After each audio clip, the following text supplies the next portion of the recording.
Salam, xoş gördük sizi, hörmətli izləyicilər.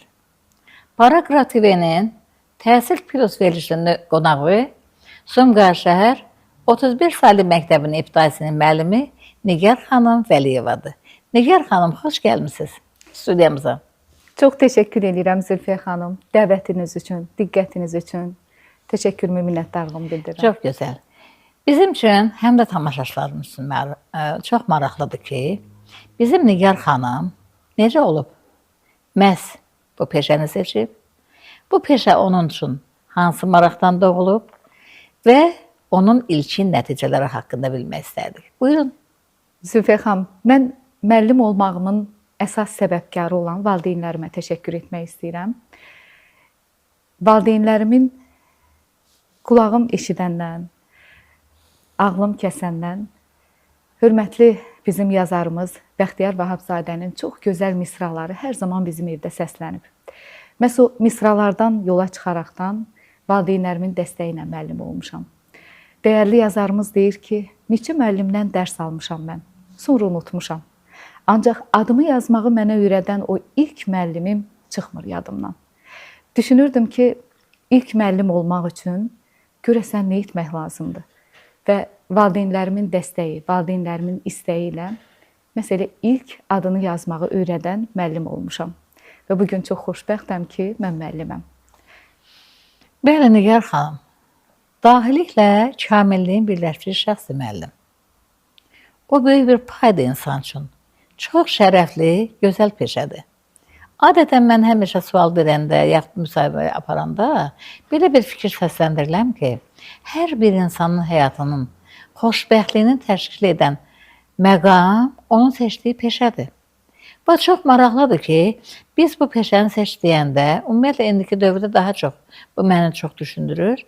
Biz əvvəldən fikirləşirdik ki, orta məktəbdə oxuyanda biz hansı yolu gedəcəyik, hansı peşəyə sahib olacağıq.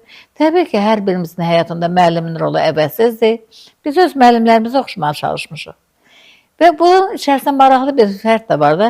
Bəzən gənclər onu müstəqil seçirlər. Deyir, mən özüm seçirəm peşəmi. Amma bəzən valideyn bizə buna istiqamətləndirir.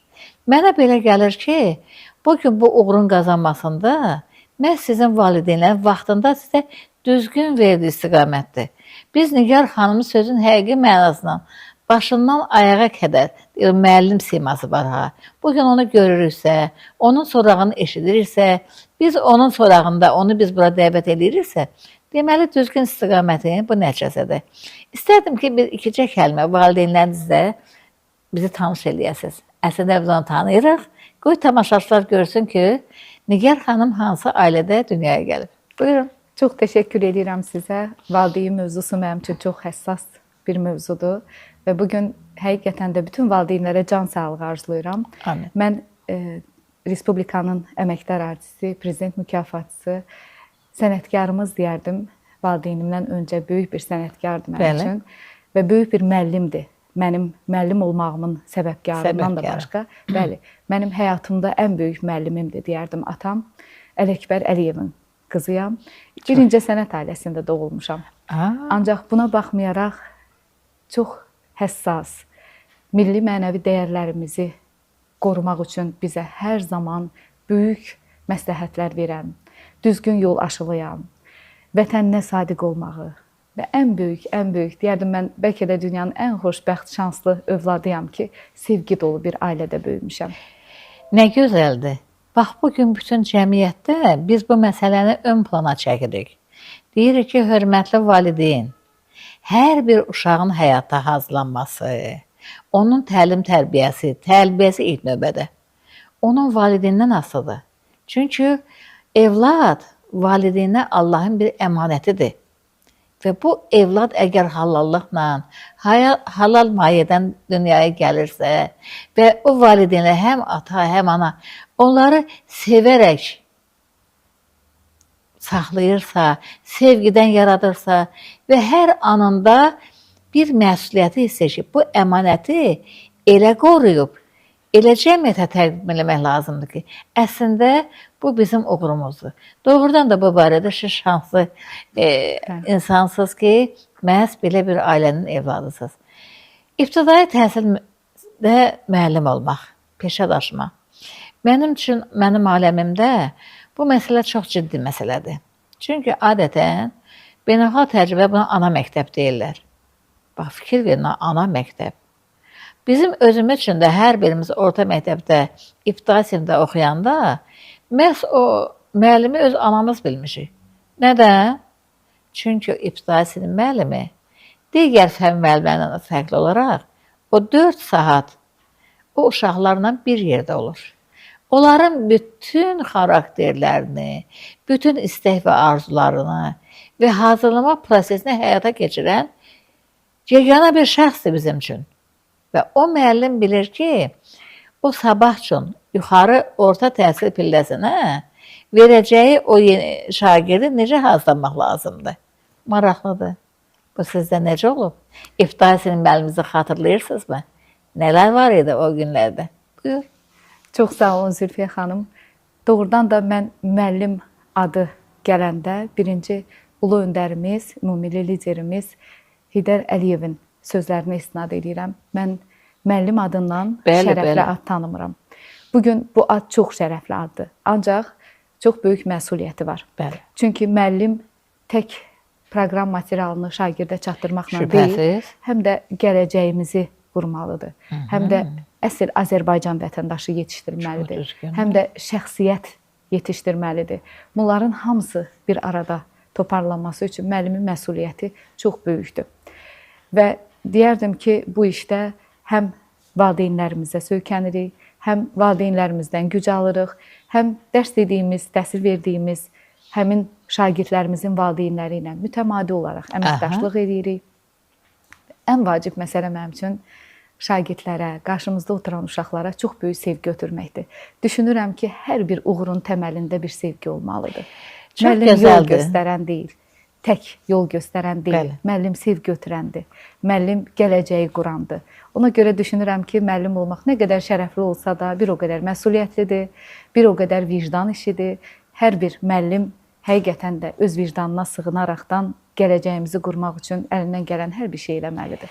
Mənə belə gəlir ki, dediyim bu sözlərin arxasında sənin ilk ibtidai sinif müəlliminin hatırlamamaq düz olmaz. Kim olub sənin ibtidai sinif müəllimin? Sənə kim dərs deyib ki, bax o müəllimin bütün vərdişləri, bütün istəkləri bugün Nigar xanımın dilində artıq bir real həqiqəti əks elətdirir. Zəhmət olmasa, gəl onu xatırlayaq. Mən bütün müəllimlərə can sağlığı arzulayıram. Dünyadan köçən müəllimlərin məkanı cənnət olsun. Amin. Bəli, Rəfiqə müəllim olub ilk müəllimim. Amma deyərdim ki, müəllimdən ziyadə mən həm də ona bir ana kimi baxmışam. Bax, çox gözəl. Və o ana sevgisi, isti münasibəti, sevgi dolu baxışları hələ də mənim xatirimdədir. Və deyərdim ki, mən öz anama da borcluyam. Çünki bugünkü gündə də mənim anam həm müəllimimdir, həm həkimimdir, həm düzgün yol göstərənimdir. Mən çox istəyərəm ki, bugünkü hər zaman da deyirəm, şagirdlərimiz, qarşımızda oturan hər bir uşaq öz valideyninlə dost olsun. Öz anasıyla, atasıyla bölüşsün, paylaşsın, daha çox vaxt keçirsin. İnanın ki, bugünə qədər hər xırda bir məqamı öz valideynlərimlə məsləhət edirəm. Və doğrudan da həm valideynlərin, həm müəllimlərin gələcək üçün, əsl vətəndaş yetişməsi üçün çox böyük rolu var. Düzdür. Bir məqamla mənim üçün çox düşündürür. Mən hətta bir verilişdə biz Misir müəllimlə bir verilişdə qonaq olduq bərabər. O fikri orada da səsləndirdim və bugün o məni çox düşündürür. İlk növbədə biz uşaqların sağlamlığı haqqında gərək fikirləşək. Bax, İlahinin qəribə bir bölgüsü var da, çox maraqlı, dəqiq. Hər bir insanın ürəyi onun yumruğu boydadır. Beyin 2 yumruq boydadır. Bir anlıq Nigar xanım, o 5 yaşında uşaq məktəbə gəlir də.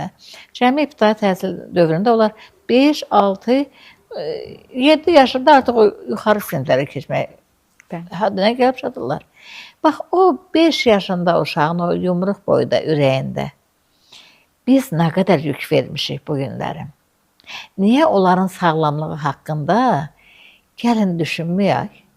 Ağır çantalar, ağır proqram, çox düşündürücü bir məsələdir bu məsələ. Bax, indi istəyərdim ki, biraz bu problemə toxunaq sizdə. Çünki mən bilirəm ki, siz bu problemin həlli yolunu tapmısınız. Ki, bax, necə edirsiniz ki, bax, o uşaqlar o tədris prosesində, dərs prosesində yorulmasınlar, onu rahat qəbul eləsinlər. Bax, bu işi necə həll edirsiniz, Nigar xanım? Əslində, Zülfiyə xanım, deyərdim ki, indiki uşaqlar daha yaradıcı uşaqlardır. Bəli, bəli. İndiki uşaqların baxış tərzi tam fərqlidir. Bəli.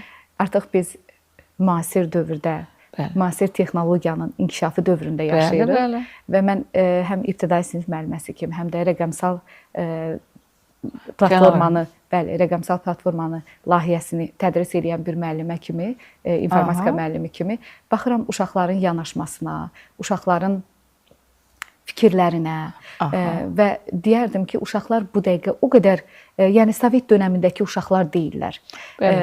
İnanın ki, hər bir problemə qarşı da, əslində mən problemləri uşaqlara yansıtmağın tam əleyhinəyəm. Mən həmişə valideynlərə də deyirəm ki, biz çox çətin dönəmlərdə yaşamışıq, hər şeyin az olan, qıt olan vaxtında yaşamışıq, problemlərimiz çox olub, müharibə dönəmində yaşamışıq, keçid dönəmlərini keçmişik. Amma heç vaxt valideynlərimiz bu problemləri bizlərə yansıtmayıblar. Bəli, bəli. Və çox xoşbəxt böyümüşük. Amma indi baxırsan ki, evdən olan müəyyən bir problemlər də uşaqlara yansıyır. Bəli, baxmayaraq ki, uşaqların 5 yaşı var. Uşaqlar deyərdim ki, o fiziki yorğunluqdan daha çox ailənin problemlərini özləri ilə daşıyırlar. Bax, bu məsələlərdə də mən hər zaman, bəli, bu məsələlərdə də həmişə valideyn iclaslarında mütəmadi olaraq valideynlərlə görüşlərimizdə təkrar deyirəm ki, uşaqlara problemlərinizi yansıtmayın. Ailə məsələlərinizi uşaqlara göstərməyin. Çünki uşaqlar, mən deyərdim, fiziki yorğunluqdansa zehni daha çox, mənəvi daha çox yorulurlar. Çox yüklənir uşaqlar. Bəli. Qaldı ki, proqram materialına o hər bir müəllimin özünün yanaşmasından çox şey asılıdır. Təbii ki, uşaqlarımızın tənəffüsləri olur, istirahət vaxtları olur, mütaliə saatları olur, oyun saatları olur. Biz həftənin bir günü mütləqdir ki, oxu saatları eləyirik, oxu dəqiqələri eləyirik. İnanın, mütaliənin, dilimizin o qədər həmişə mütaliəsinə kitablarımızı daha çox sevməliyik. Sizin ən gözəl dostunuz kitabınızdır deyib, uşaqları kitabla dost eləyirik birinci.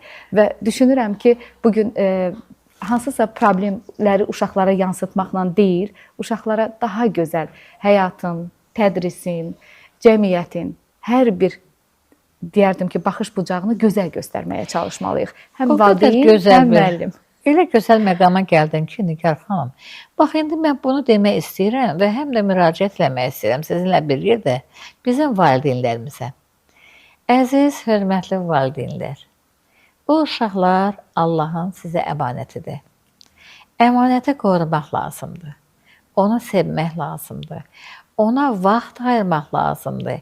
Bax, bugün bizim ən çox problemimiz buradadır. Biz bunu deməkdən gəlin çəkinməyək. Uşaqlar istəyir onu dinləsinlər.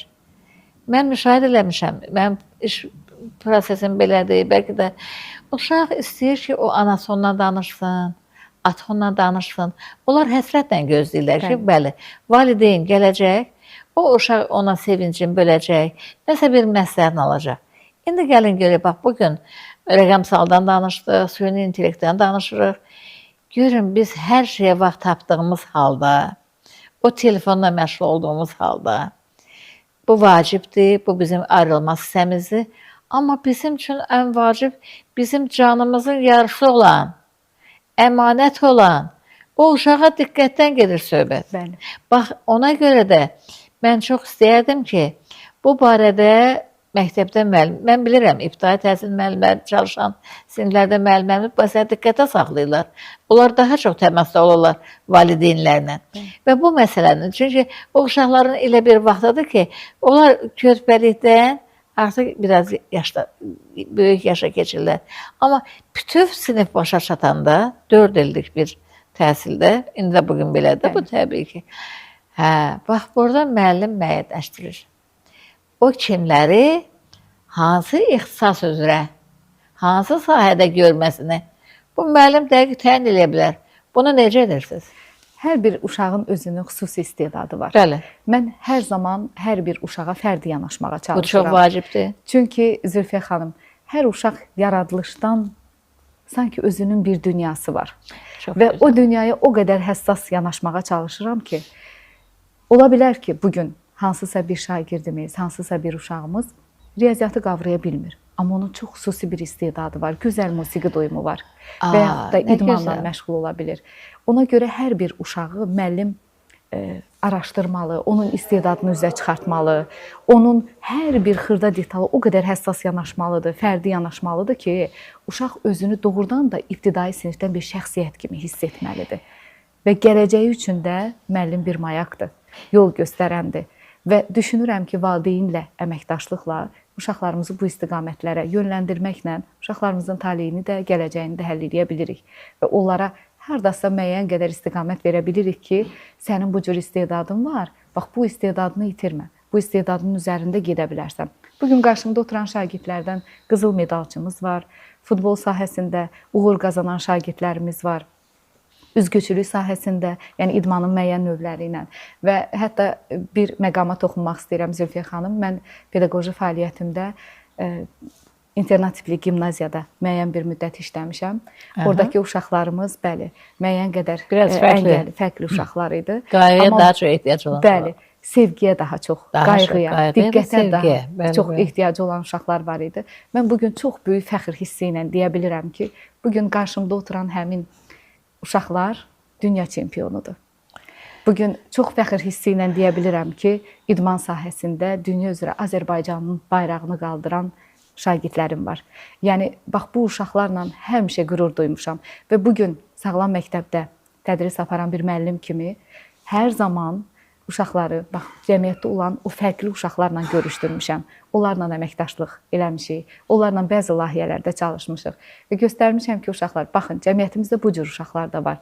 Fərqliyik, amma hüquqlarımız bərabərdir. Onların da bu cür istedadları var.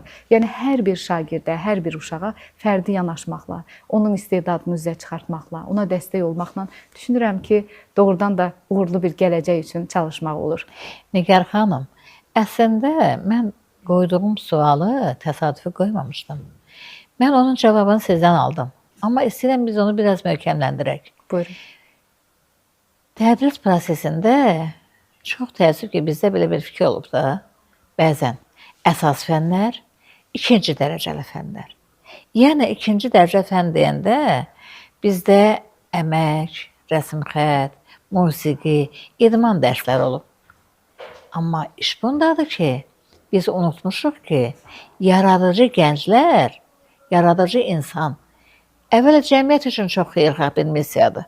Mən onu hər dəfə deyirəm, istəyirəm, qoy tamaşaçılarımız da eşitsin, sən dinləyicilərimiz də bizi eşitsin, izləyicilərimiz də. Həm də biz özümüz də gəlin bir mesaj verək də ki, axı uşaq 4 saat, 5 saat dərs prosesində yalnız riyaziyyatla məşğul ola bilmirsə və onu sevən, sevməyən var, onu bilən, bilməyən var, dərəcəsi var. Yəni, biz bəzən daha çox sadədən mürəkkəbə getmirik, elə mürəkkəbdən başlayanda vəziyyət biraz çətinləşir bizim üçün. Və ona görə də həmin fənlərin tədrisində, mən xaricdə iş təcrübəsi öyrənmişəm, Yugoslaviyada, vaxtında STT üzvü kimi. Məsələn, orada daha çox diqqətdə saxlanılır. Uşaqların bizdə ikinci dərəcə, olsa birinci dərəcəli fən hesab olun musiqi ilə, rəsmlə, idmanla, digər bu işlərdən məşğul olan istedadlı gənclərə xüsusi fikir verilir. Düzdür, bizdə də Azərbaycanda dövlət səviyyəsində bir xüsusi kompleks proqram imzalamışdı vaxtı ilə dövlət başçısı istedadlı uşaqlara diqqətin artırılması. Hamı riyaziyyatçı ola bilməz, hamı ədəbiyyatçı ola bilməz. Amma hər bir fərdimiz, hər bir gəncimiz, hər bir uşaq vətəndaş mövqeyində, vətən sevgisi, dil sevgisi, özünə hörmət, əxlaqi dəyərlər, milli mənəvi dəyərlər, bunlar çox ciddidir və maraqlı burasındadır ki, hər bir şagirdin sonraki pillədəki inkişafı yenə də ibtidai sinif müəllimin əməyindən keçir. Bəli. Mən öz fikrimdə deyim ki, məsələn, biz hər birimiz öz ibtidai sinif müəllimimizin o yazı xəttindən Baxırdı ki, o necə gözəl bizə yazı yazmaq öyrədirdi. Hüsnü xətt keçirdilər, buna diqqət edirlər və bir də orada biz çox qəribə mənim tanıdığım ibtidai sinif müəllimləri var ki, onların elə gözəl adət-ənənələri vardı ki, misal üçün uşaqlar onlarınki, o necə ki, o bizdə bəzi balasının öz ətrafına yığır, dərs prosesini keçirdilər. Tənəffüsdə müəllim də özü ilə bərabər açırdı balaca bir süfrəsini, hamı evdən bərabər yeyirdi, bərabər bölüşürdü və nəticədə uşaq həm həyata hazırlanırdı, həm özünü müstəqil hiss edirdi və gələcəyin bir vətəndaşı kimi. Ona görə mənə belə gəlir ki, bugün bizim sizinlə söhbətimiz olduqca maraqlı oldu. Biz öz həmkarlarınıza təqdim etdiyimiz bugün Nigar Vəliyeva 35 saylı məktəbin müəllimidir Sumqayıt şəhərində və bir yaradıcı ailənin evladı kimi. Mən sizə təşəkkür edirəm ki, bizim dəvətimizi qəbul etdiniz və arzu edirəm ki, öz fəaliyyətinizə yeni uğurlar imza atasınız. Buyurun, zəhmət olmasa. Zülfiyə xanım, mən sizə təşəkkür edirəm. Diqqətinizə görə, səmimiyyətinizə görə, səmimi görüşümüzə görə təşəkkürümü bildirirəm. Və bir müəllim olaraq hər zaman indiki fəaliyyətimə qədər olan məqama qədər şagirdlərimə sevgi ötürməklə həm də vətənimizi sevdirmişəm. Həm də uşaqlarımıza torpaq sevgisini, ana sevgisini, Azərbaycanı sevməyi aşılamışam. Nə xoş mənə. Və bugündən sonra da fəaliyyətimdə söz verirəm ki, həqiqətən də əsl Azərbaycan vətəndaşı yetişdirmək üçün o sevgini hər zaman uşaqlara aşılamağı özümə borc biləcəm. Və bu məqamda balaca bir misralar yadıma düşür. Müqəddəs andına sadiqdir hər an. Üç rəngli bayrağı Şuşaya sancan. Şanlı qələbəni tarixə yazan. Qalib ordum, qalib yurdum, qalib başkomandanım. Qalibiyyət yaraşan doğma Azərbaycanım. Hər birimiz Azərbaycanımızı sevək və bir müəllim olaraq da bu sevgini aşılamağı özümüzə borc bilək. Mən sizə təşəkkür edirəm. Ümidvaram ki, bu cür maarifləndirici, bu cür görüşlərin axarlı olacağına inanıram və sizə təşəkkürümü bildirirəm. Bu dünyanın xilasına bir gözəllik, bir məhəbbət gərəkdir. Duyub qiymətləndirən bir insan gərəkdir. Çünki dünya bir, din də bir, kitab da bir, insan da bir, Allah da bir. Bax, Allahın yaratdığını sevgi ilə qorumaqdır bizim missiyamız. Və bu yolda hər birimizə, hər bir kəsə bu böyük sevgini, bu ilahi eşqi arzulayırıq və deyirəm, çox sağ olun gəldiyinizə görə və sizin bu təcrübənizdən, bu fəaliyyətinizdən digər həmkarlarınızla da yəqin ki bir pay düşəcək. Sağ olun, hörmətli izləyicilərimiz. Bizim bugünkü qonağımız Sumqayıt şəhəri 35 saylı məktəbin ibtidai sinif müəllimi Nigar xanım Vəliyeva idi. Sağ olun, hörmətli izləyicilər.